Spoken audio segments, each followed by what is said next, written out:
ang ato ang unit nga veterano.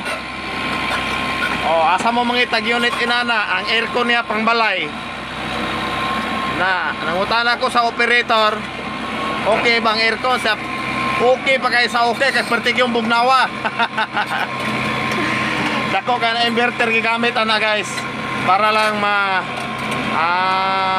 makabit nila ng aircon na. Dahil karon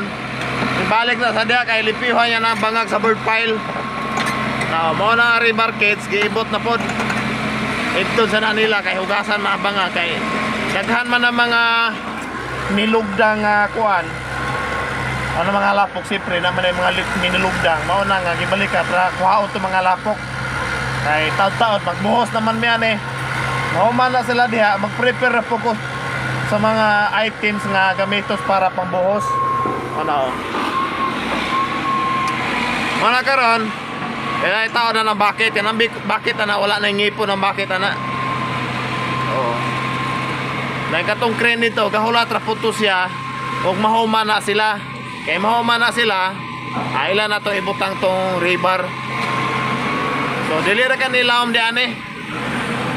30 raman na ni kamitros hasol po kayo guys kayo side ha kayo daghan kay magagi-agi pod ba kay di man pod kami rev department dire daghan man me mo na nga dire sa dalan daghan kay bantay nga atong spotter bantay po na siya patay na mga agi kay delikado ba ni mga moving ani mga equipment nya may bagag may kay equipment nga pati bagag kuha kan mga equipment diyan kanira ko ang unit may gamay kaayo kay mobalhin na ini mo dito ra manig sakay sa lobet pero kanang naa mo na mo balhin og lugar kuha na ka lobit ang sakyan na natulo unya na siya mabalay bungkagon pa na nila unya nila isakay na nga amping yung kay may dirigyot